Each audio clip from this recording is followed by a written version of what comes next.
How you doing? This is Captain Vinny Catalano from Campsite Sports Shop over in Huntington, New York. Today I'm going to be showing you how to tie a Leftys Deceiver. The fly calls for a little bucktail hair in white and chartreuse, a little bit of crystal flash, chartreuse saddle hackle, and we're going to be tying on a SL11 3H 10 Gamakatsu hook. And we're going to be finishing off with a little peacock curl. It's a very versatile fly, catches a lot of different species, saltwater and freshwater, and a good fly to know how to tie. So first we're going to start off cutting our saddle hackle. What I like to do is get 2 even pieces.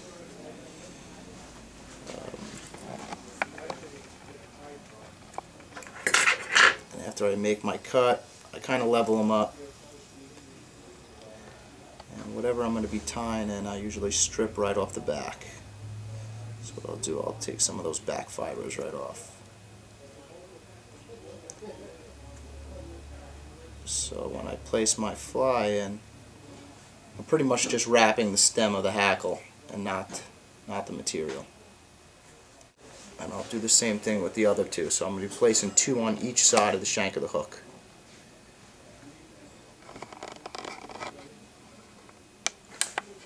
So if you see that, you just have the stem of the hackle, which I'm going to be tying on. When I get my hackle together, I'm going to place them on each side and have them inverting, coming on the inside as opposed to them splaying out. And I'll try to match that up as evenly as possible. And I'll start wrapping them in.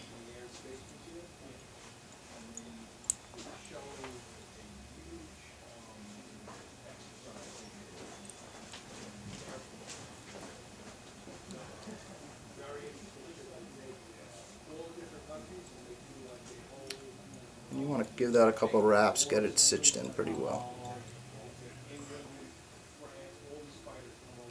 And what I like to do is, if you have it, if it's up to you, you can add a little head cement on here, just as head skirt. That's what the beginning of your fly should look like. And then we'll bring the thread back up towards the eye of the hook, and we'll start wrapping in some of our material. I like to add a little crystal flash in the center of the fly. What I'll do is I'll wrap that around like that, and I'll tie that in. I like to splay it out kind of in each side of the hackle. What I'll do is I'll lay it on each side like that, and I'll wrap it down and then wrap up towards the shank. So now we got some crystal flash coming in, like so.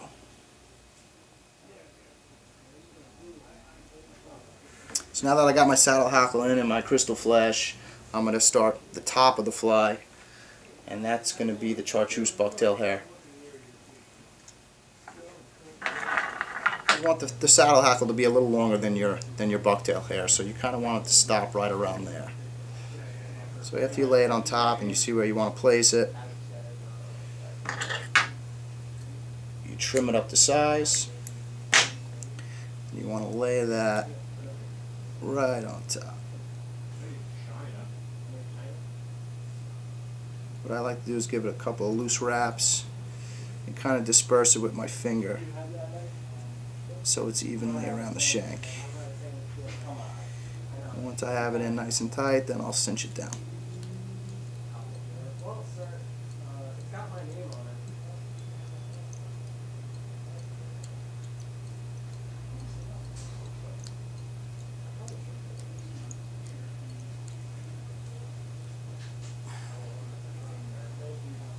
So now you have the top of the fly.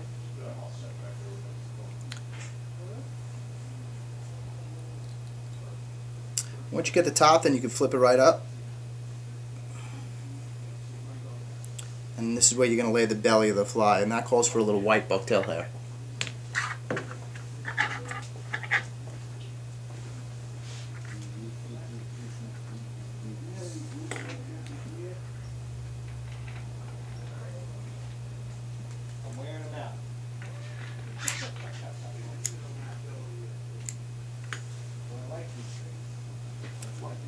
And you want that bucktail hair to do the same thing as the green on top. You want it to stop a little bit before the saddle hackle.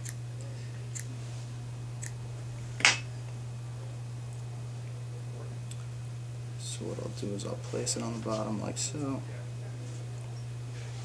and I'll give it a couple of loose wraps. And after you have a couple of loose wraps, like I say, you disperse it with your finger a little bit. And what I like to do is split it between the point of the hook so it's even on both sides.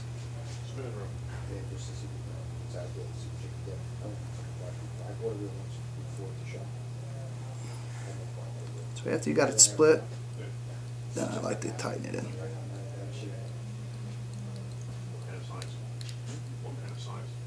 Well, the rod I got is the women's 10-6. But I'm doing a lot of research on the pens. It's not great for any even the hammers up at the mountain, supposedly.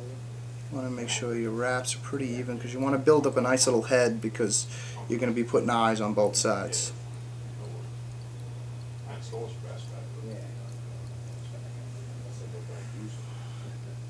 So now you got the belly and the top of the fly, and the way I like to finish it off is put a little peacock curl up top to get yourself a nice black back.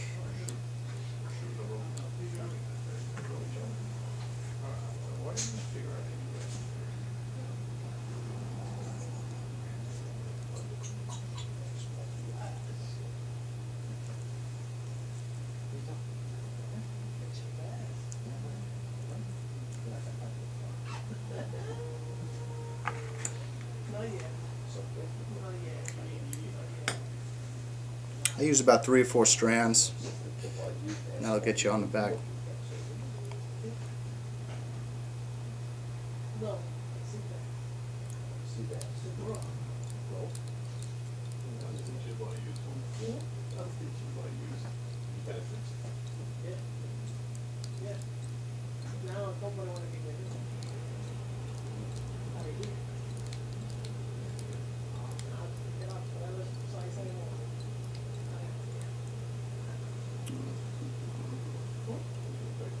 When I got that peacock on, which I like to do is just run my scissors over it. It gives it a little bend in the material, but I'll use the back side of the scissors so you don't cut the material.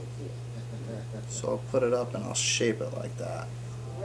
That gives it a little curl to it. So after I lay my peacock curl on the back, then we're just going to whip finish the fly up and then just place my eyes on each side. Some people use the whip finishing tool. I like to just use my fingers.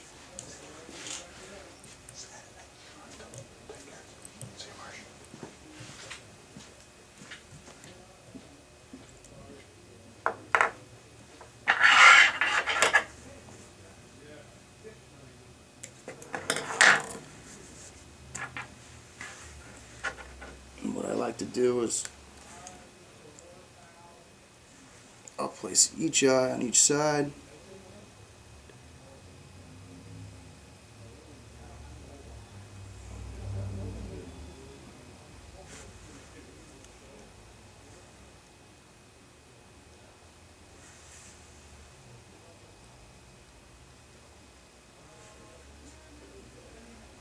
You want to make sure those eyes are kind of evenly displayed on each side.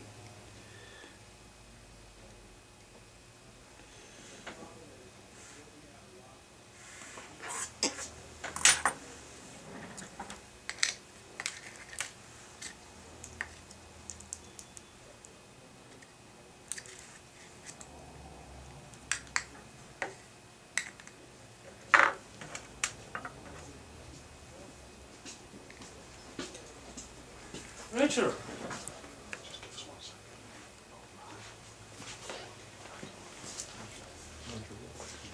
What I'll do with the epoxy, you don't have to lay epoxy all the way around. I'm using a little bit of a bigger eyes. If you like to use the smaller eyes, you can put those on and then lay epoxy all around the head, and then put the fly on a roller. I like a little bigger eyes, so what I'll do is I just like putting a little bit of epoxy just right in between them. So I'll just lay a dab up top, and you want to just coat that pretty good.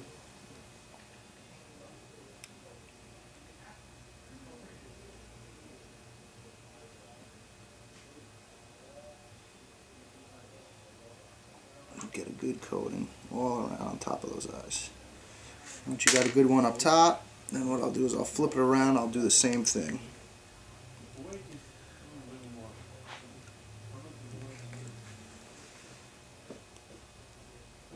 Just like to lay that epoxy right on, right in between the eyes.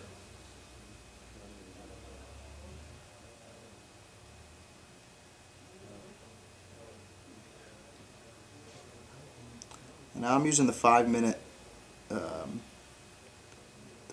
quick set epoxy. So this is going to dry relatively quick. And that's it. And you got yourself a deceiver. Like I said, a very versatile firefly. Does very well in fresh and salt. Definitely a good fly to have in the box.